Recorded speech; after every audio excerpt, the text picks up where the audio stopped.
Hi everyone. Well, it is April 15th, 2020, and this is our second show on A Shift in Time. I want to thank everybody for tuning in last week. By the end of the day, we had over 70 views that had come on to the site, and I want you to know how much I appreciate that. And for a show that nobody knew was coming on really and didn't know what it was about, and many people don't even know who I was to tune in, I am thrilled beyond thrilled with the numbers. I also want to thank everybody for all your emails. I love your emails.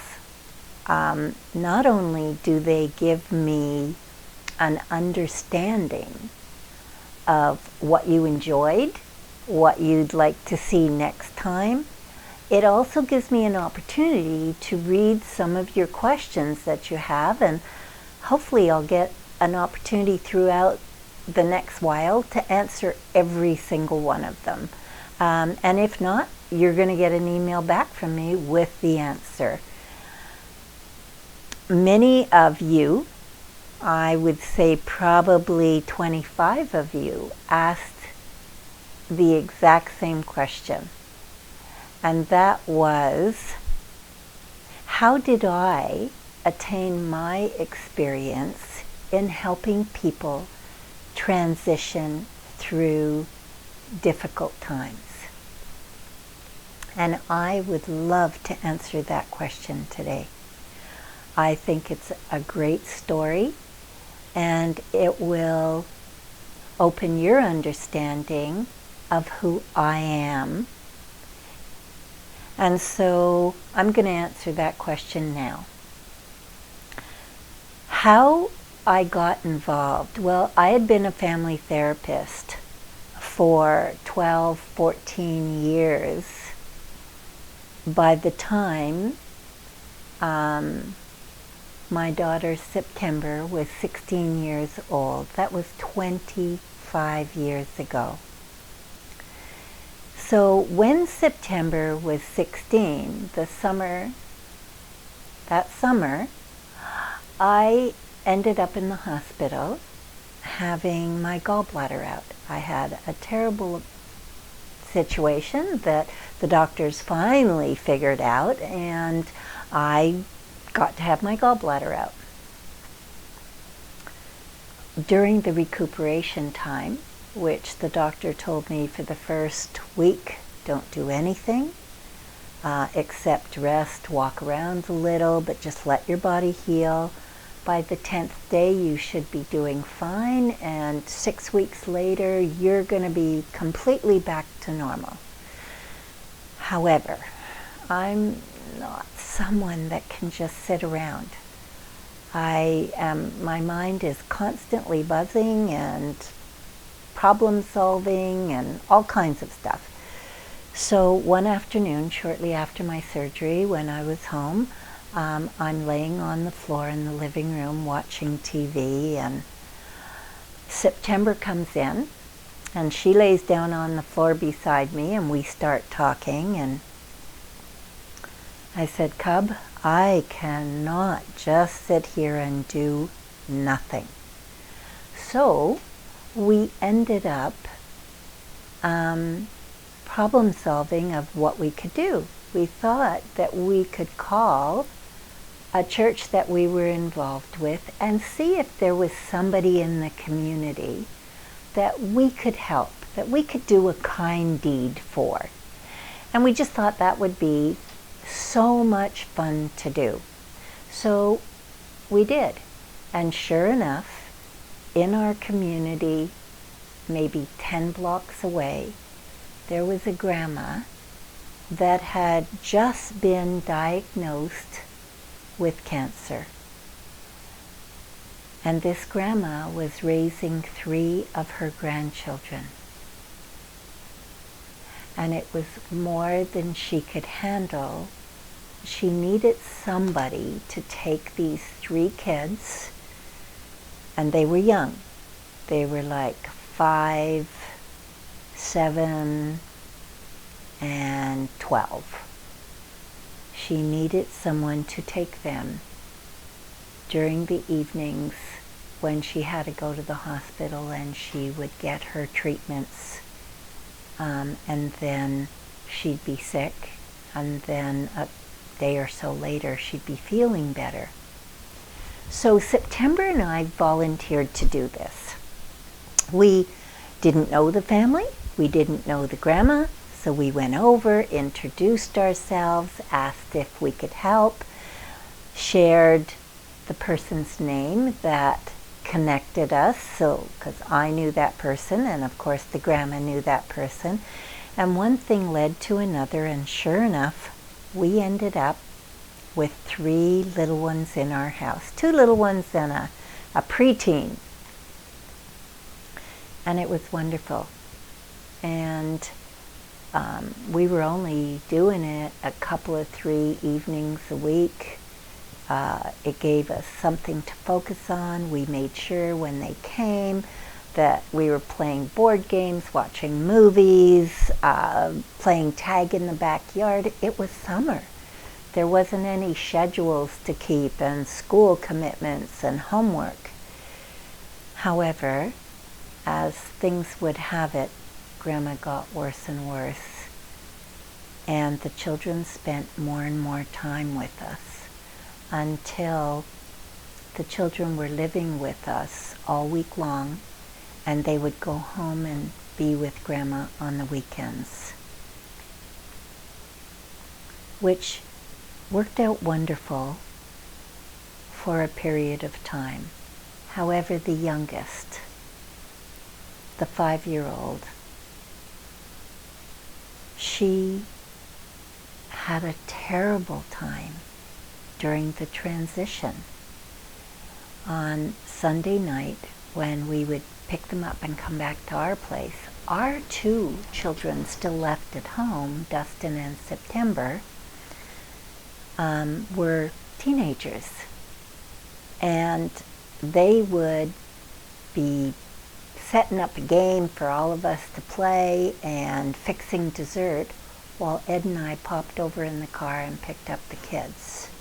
And the kids would come, and the 2 oldest would come through the downstairs door, leave their stuff, run upstairs into the kitchen, checking out what was happening and absolutely digging into dessert. Whereas the youngest, the 5-year-old, could not. She came into the house and she would just stand at the door. She would stand at the door, we would close the door, and I'd say something super friendly like, "Okay, sweetie, once you get your coat hung up, come on up. We've got a game and lots of ice cream that could be melting as I'm speaking." However, it was more than this child could handle. And in very short order, I realized that she was so conflicted.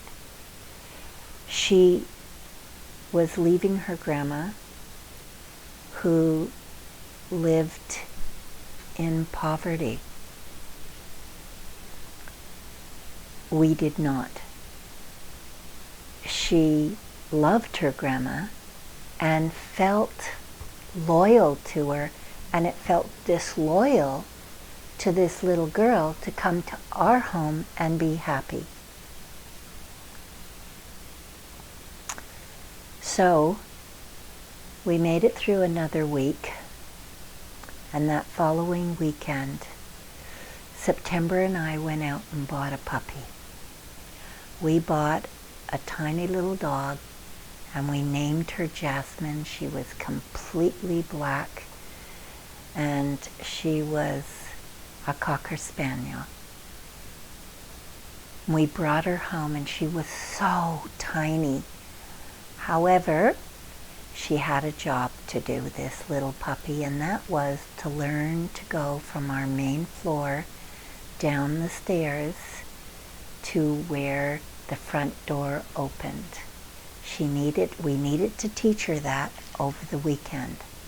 So when the kids came back Sunday night and the littlest one was having a problem, that puppy was going to be part of the solution. So all weekend long, my husband, Ed, he trained the puppy. And he had this puppy going down the stairs one at a time, and I swear, for the first half day, the puppy was falling from one stair to the next, the controlled fall, so she didn't fall all the way down. And Ed was there to catch her, but he enticed her with little cookie treats. And it was phenomenal to see this pup. She'd do anything for a treat. So Sunday night gets there. Dustin and September are preparing a game and ice cream and everything. Ed and I have put the puppy treats on the stairs leading downstairs. And the pup is with Dustin in September, so she's not eating those treats while we're gone. And we leave, go pick up the kids. And as usual, the older two run in the house, hang their coats up, run up the stairs, and they're already into whatever it is Dustin and September are doing. We, Ed and I, try and help the little one as usual. However, she is locked into a state where she's almost catatonic. She can't speak, she can't move, she's looking at the ground, and all these overwhelming feelings are going through her. So Ed and I go upstairs, and Ed releases the puppy at the top of the stairs. And Jasmine makes her way down, except the little girl at the bottom never notices. She doesn't notice until this tiny fur ball at her feet. And she immediately goes to her knees and picks up this puppy, and she's like, "Who are you?" She looks up to the top of the stairs, and I said, "Well, you better come on up. I think that puppy needs a drink, and you need ice cream." Well, that little girl never had a problem transitioning again, because Jasmine became our therapy dog for all the many children that came and lived with us. And there were many.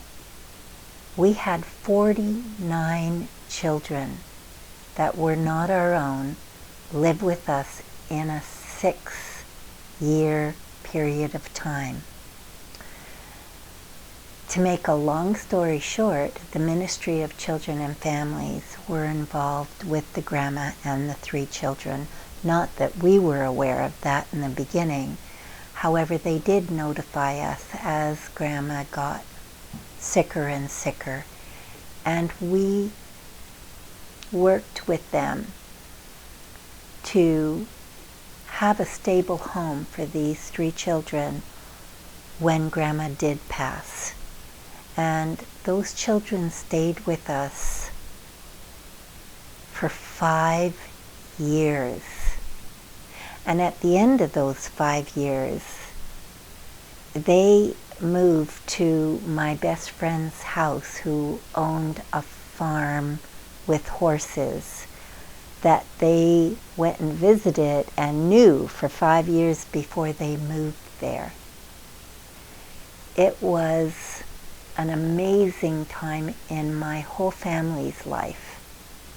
It's one of the reasons why my children are good parents, is they learned what it took to parent children the consistency, the stability, the fun, the energy, all the details involved, because truly, without Dustin and September and Ed, I could have never pulled this off.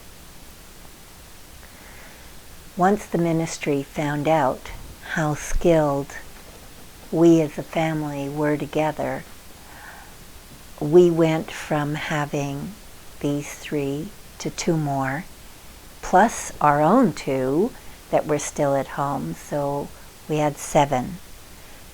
Then 2 more joined us, because the most we ever had at any one time were 9 children in the house. I did everything on my own: shopping, school meetings, driving them to and fro.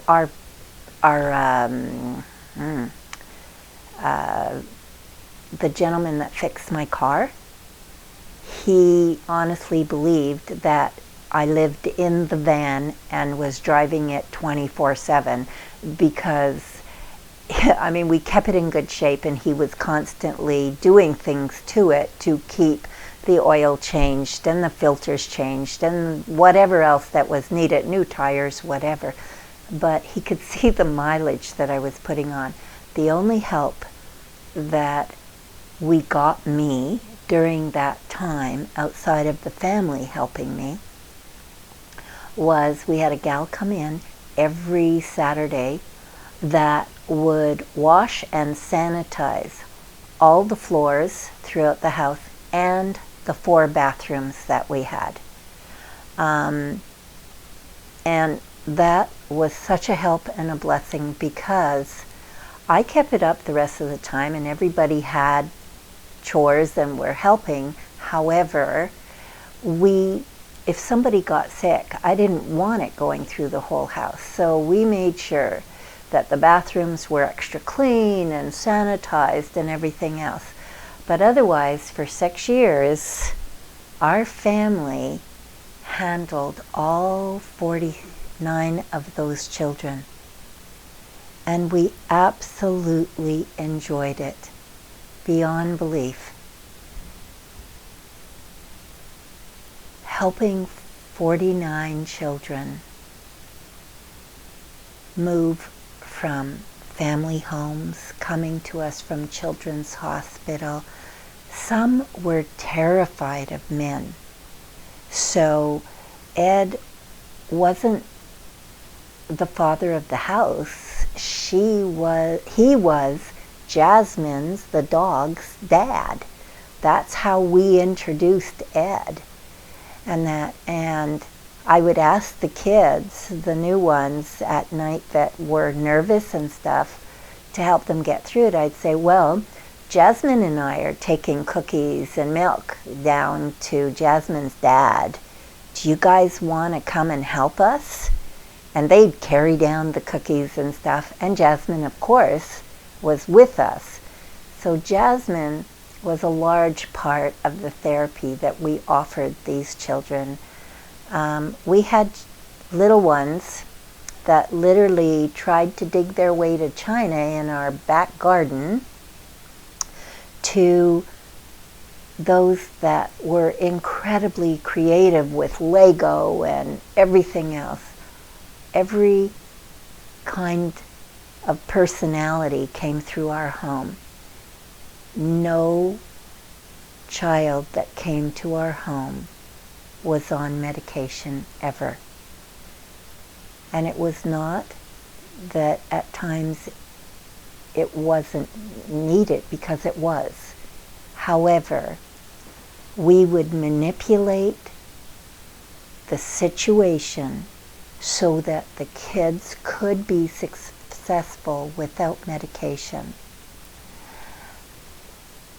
If and when it had still become necessary after everything that we had done, I wouldn't have stopped it, and I never did. It just so happened that we were able to cater to their needs and to empower them. And things that I found out and realized along the way are things that can help you and I through this time.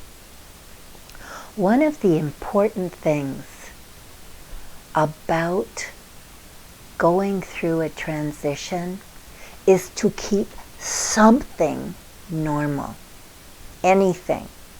So I had a child come to me with her favorite blanket and a stuffed animal. And many other of her things, clothes, stuff like that, right? Toys. I threw everything in the wash except her favorite stuffy and her favorite blanket. Smell is a trigger for memory. Good or bad, it is your sense of smell does so many things more than tell you, that smells good. It triggers chemical reactions in your body, everything. And that little girl needed to keep those smells and touches around her of that blanket and of that stuffy. So I never touched it. I probably didn't wash that thing for the first 6 months that she was with us, and she dragged it everywhere. However, I was not going to destroy the smell on it. Trust me, she was clean, and I sprayed it with Lysol when she wasn't watching, where you would think would change the smell, and it did for a short period of time, but not really. And I would throw it in the dryer to kill anything that I could. Transitioning for a child, is very similar to an adult. We truly are just more complicated children. You see, kids are easier to read because you know when they're upset and you know when they're not coping. You just watch their behavior. Adults have learned to behave in a socially presentable way even when they're really upset. So I'm telling you that you are the ones who need to make a decision on what help you need and what help you ask for. Because if we as adults don't ask for it, we have such a facade on the outside that we've been taught, stiff upper lip, be responsible, don't let other people down, all the things we've been taught and the self-talk in our heads truly put us at a disadvantage of taking care of ourselves and letting other people know what we need or how we need something to happen so that we can cope better. I mentioned last week that I wake up happy, and I know that's not the norm out there. I believe lots of people do, but I don't believe everybody does. So if in your life you're not happy, you're the only one who's going to know that. I wouldn't know it. Even your next door neighbor won't know it unless you're sitting out on your front step crying. If you're angry, people don't know that you're really unhappy. They think they've done something to upset you. So they do one of two things.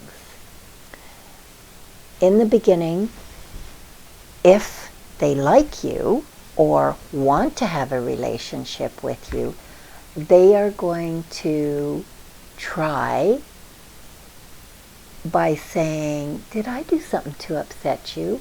Or can I help with something? However, if all they get is, well, you should have done this, this, this, and this, or they just get your anger, or no, I'm fine,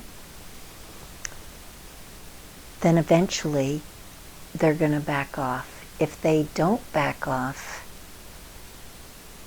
it starts affecting their lives, and they're in tune enough to know that, so they back off. If you're somebody that finds yourself in that position, get help. And by getting help, that means read a book, figure it out, look it up online, try and figure out why you're not happy. If it is truly something at your core that has been with you for a long time and you can't figure it out, go talk to a professional. Now, I spent years as a therapist, and I don't generally trust therapists. I know that that is the most probably outrageous thing that someone could think that I would say. However, I believe I was and am very good at what I do. But I don't believe everybody that has initials behind their name is good at what they do.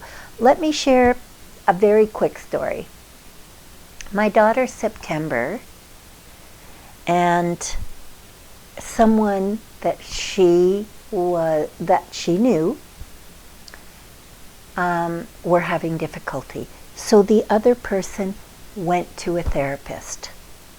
And at some point, it was important to both September and the other person that they would like to have the relationship be smoother than what it was. So September was invited to go to the therapist with this person. Well, and the therapist wanted to do it too. And September wanted it, the other person wanted it, so it happened. However, the therapist had a preconceived idea of who September was because of everything that the other person had told them. And so when September went in and they were discussing things, and September said, I'll do that, the therapist said, no, you won't. You'll quit in a couple of weeks and you won't do it. And September, at first, very calmly said, you don't know me. You don't know. Oh, yes, I do. I know people like you. And September lost it, because September's not as tactful as I am. And in that case, she didn't need to be. She turned to the person and she said, are you trying to destroy this relationship? You don't know me at all. Why would you say that? September was raised with a therapist. She knows what to look for in someone who is truly trying to help, and someone who has a preconceived idea and they're going to carry their idea out. Many of the therapists that I know have terrible home lives. Relationships with their own children or their husbands or whatever.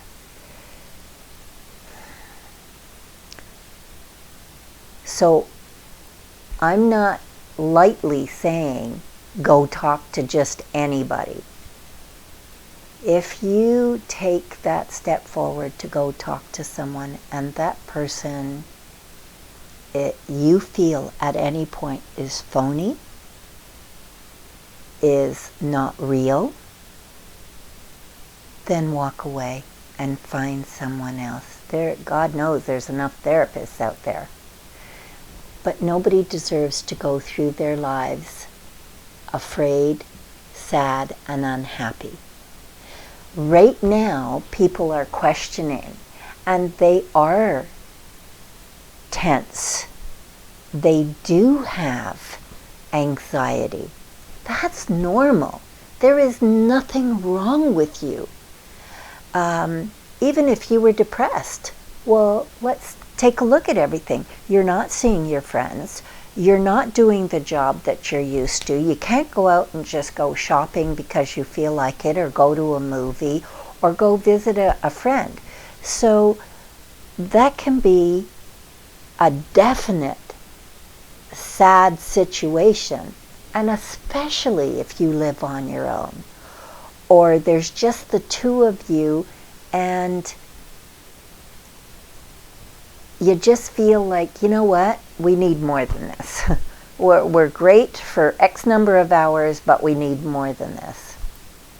It's okay to have those feelings, and that is totally normal, which a lot of therapists will then get hung up on, oh, you're depressed. Well, no, your depression is situational. The situation changes, so does your depression. It lifts. Chronic depression doesn't lift. And you always feel empty inside. You never feel, and you're not okay with being alone for any length of time. Years ago, my husband used to work night shift, and it took me years to get used to being by myself at night. I was terrified. Every little noise. Did that make me unusual or sick or mentally ill? No. I have an amazing imagination. So I would turn the TV on, and I'd sleep with the TV on, and that was in the day when I had a TV in my bedroom. I no longer have one in my room. I had another dog at that point. Made me feel safer. Know that really, for the most part, you're okay. If there is something really troubling you, find someone good to talk about, to talk with it about. Even now, therapists are doing it all on, what's it called? Zoom. They're doing it on Zoom, possibly FaceTime if you both have iPads and stuff. There's ways to connect. Last week I talked about getting a project going, something that would help fill your time. Well, since then, I have talked to a number of people, and I want to share with you some of the things they're doing. One person is into hydroponics, which is growing things with water and nutrients. Another gentleman has the cleanest garage I have seen in my lifetime, and because this social distancing's been going on for 3 weeks now, and his place, that's what he has spent 3 weeks doing. My own husband has rearranged his office because we hope to be traveling in early fall in our fifth wheel. We are trying to figure out how to best fit the things that we want to take with us. And so he has started downsizing what he needs to take with him so that he can still be working while we're on the road. And so his office is set up in 2 sections. The stuff on the right-hand side are things that he for sure will be bringing with him. And everything on the left-hand side at the moment is not coming with us. And he will continue to work that way for the next 3 months.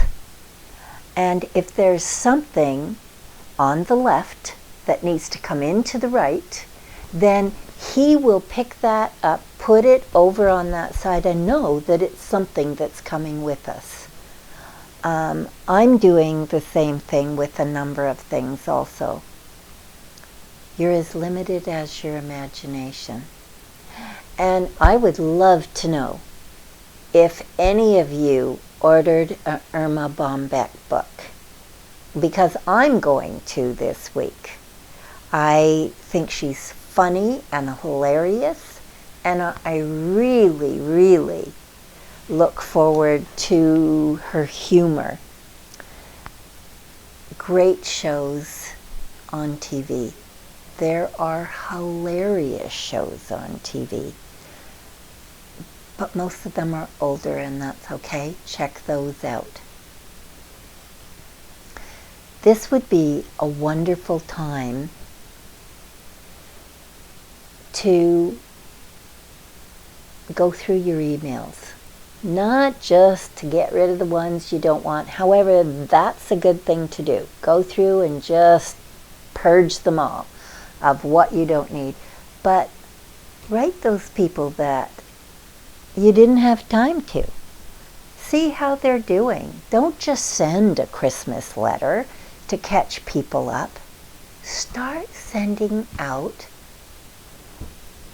weekly newsletters, if that's what it takes to give you a project on what you're doing, what you're watching. Tell them about this show. Tell them about your projects. If you have a plan for the future, make details about it. If you don't have a plan for the future, make one. I'll be 70 next year. I just had my birthday in March, so it's still almost a year away. Bottom line, I plan all the time for the future. You are never too old. I believe that if I'm still alive at 85 or 90, I'll be planning for the future. I've always done it, and I've enjoyed it. For me, making the plan and figuring out the details is as much fun as actually carrying out the plan and doing whatever it is that I've decided to do. Life is short. It doesn't feel like it at the moment, just like it didn't feel like it when you were a mom and had that sick babe at night and it lasted 3-4 days and you weren't getting enough sleep and everything else. It felt like an eternity to get through the teething stage for babies. But it's not. Now it's a vague memory.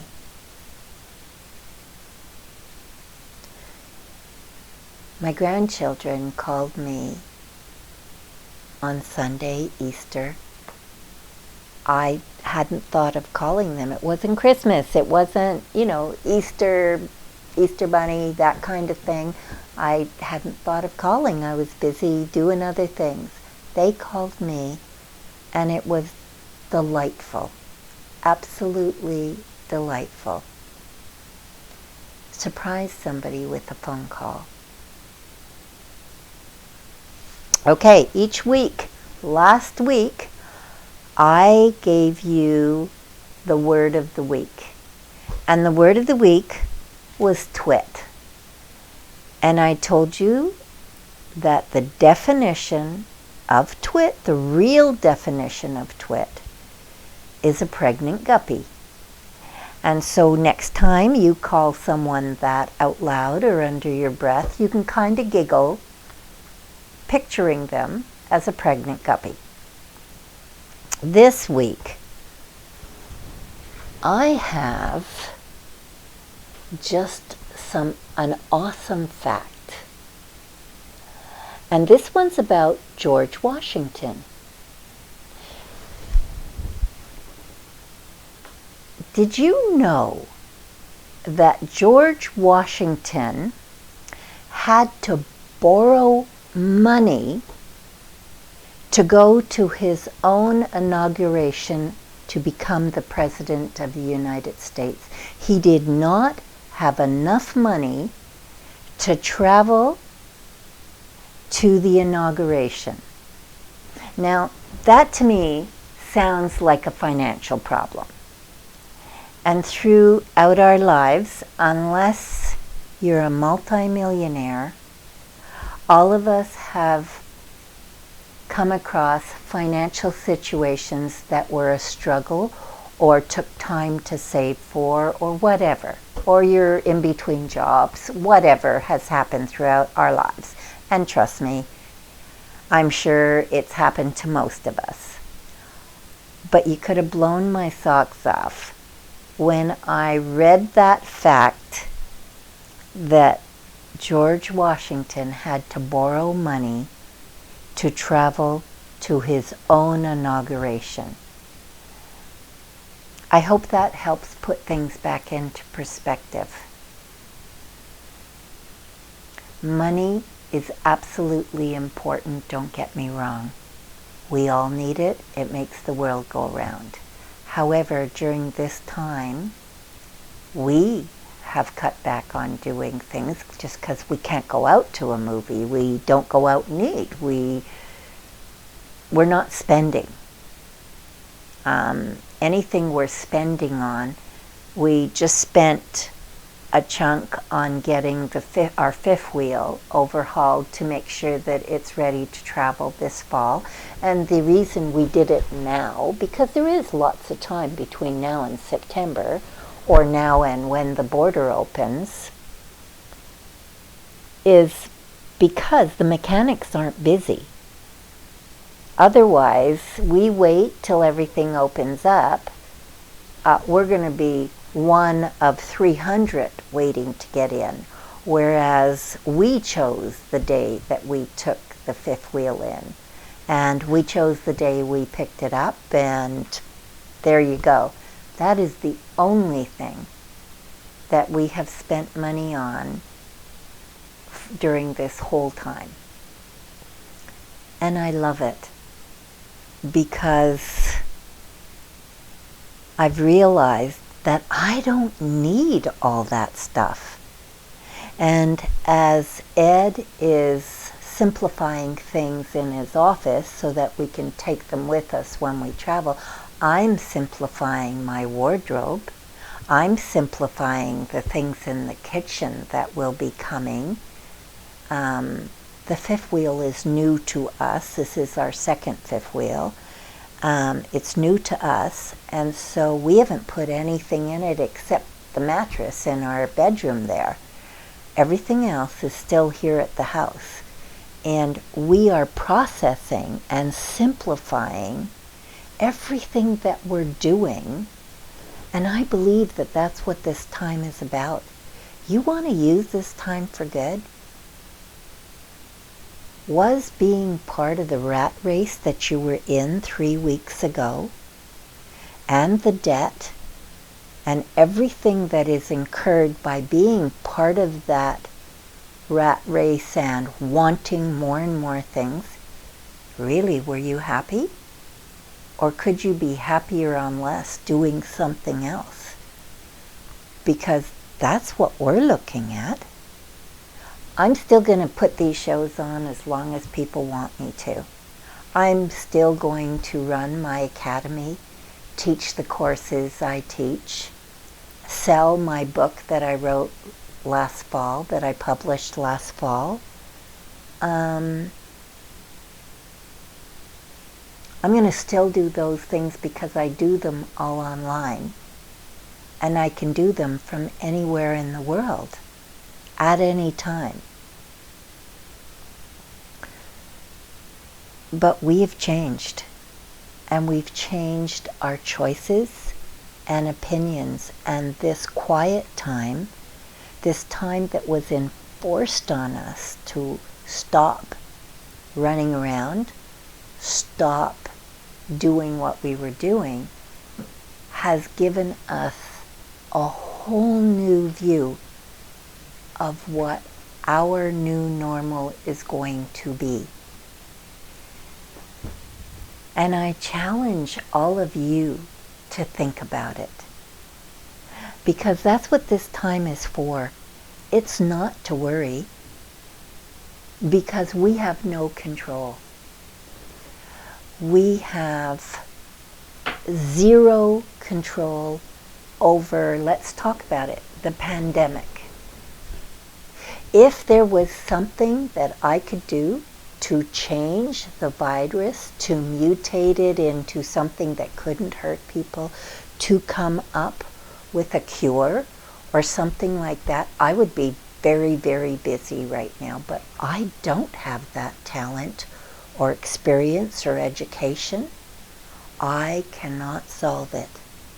So for me and how many millions others, it's our turn to step back, wait, and make the changes in our own lives that we'd like to see, that this time of retreat and solitude gives us time to think about and reflect on. You don't have to be a human doing right now. That's what you were before this all started. You were a human doing. You were wrapped up, just like I was, in everything moving forward. What's my next commitment? What's the next thing I'm to do? How about what's the time schedule on this, that, and the other? Ed and I have chosen to step back from that, even once this is over. And we're practicing it right now so it becomes part of who we are. Okay, I have a recipe. But first, I need to understand how much more time I have on the video. Can somebody show me how much time I have? Okay. We've got 10 minutes left. I am going to share a recipe with you that I grew up with. Now, my mom was a baker. My mom came up with recipes because back in the day, yeah, there were cookbooks, but bakers came up with their own recipes. And my mom came up with a recipe that is called Johnny Cake. And there's a lot of Johnny Cake recipes out there. However, this one is absolutely wonderful with brunch. Now, brunch for Mother's Day would be the perfect time for this to be made for yourself, for your mom. Give it to your kids, tell them to make it with whatever else you like for brunch on Mother's Day. Tell them that you want this. You serve it hot, so it's baked that morning. And you serve it hot and make sure that there is a plate of butter on the table, because everybody's going to open it and the butter's going to melt into it. Mother's Day and special occasions are not days to worry about how many calories are in things. Okay? So this is what I want you to do. We're bringing it up on a PowerPoint. Grab a pen and paper, because this is a fabulous recipe. Yes, please show the recipe. Thank you. Okay, here's my mom's recipe. And let me read it out so you have a chance to write it down. First, you get 1/4 cup of butter. And then 3/4 cup of white sugar.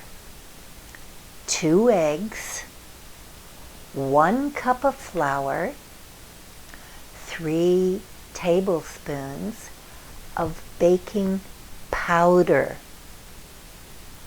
and 1 cup of milk. That are all the ingredients.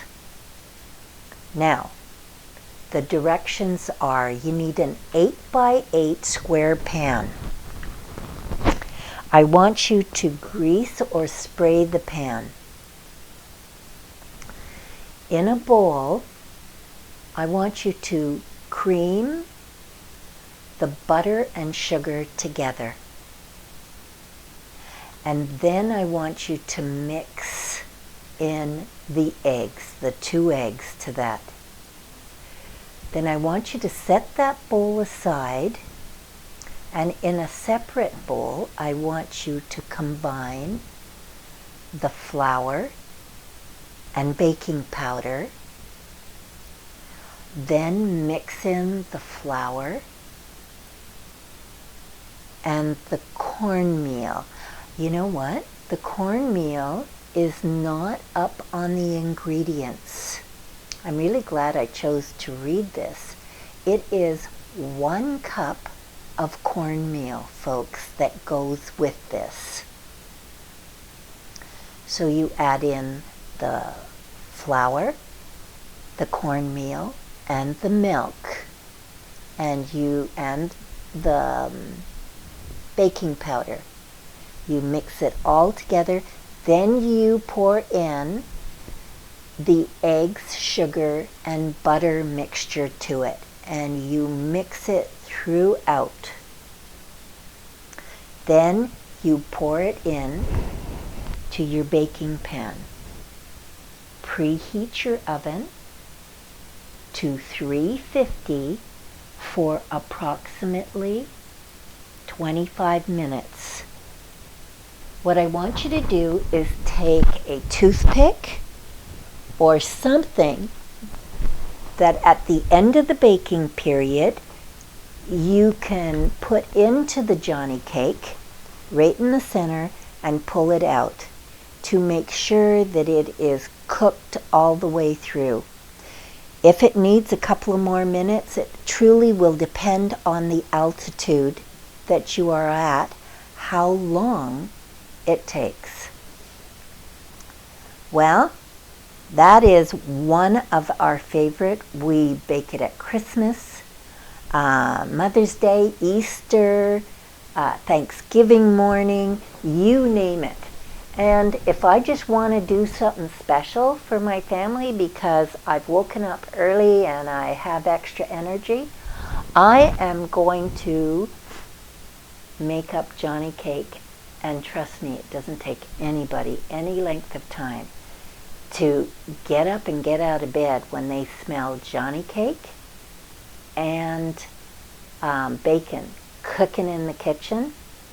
It's like a herd of turtles. Everybody's racing for the kitchen. Thank you for joining me this week. If you have any other questions, comments, please give me a call.